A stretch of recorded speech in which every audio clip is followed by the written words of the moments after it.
అందరికీ praise the lord. దేవుడు సమూయేలుతో సౌలు స్థానంలో నేనొక క్రొత్త రాజుని ఎంచుకున్నాను, నీవు బెత్లెహేమునకు వెళ్ళి అక్కడ యెషయా కుమారులలో ఒకరిని అభిషేకించమని చెప్పాడు.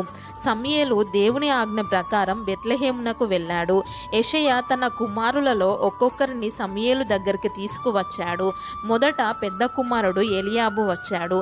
అతడు పొడవుగా బలంగా ఉండడం చూసి సమూయేలు ఇతనే క్రొత్త రాజు అనుకున్నాడు.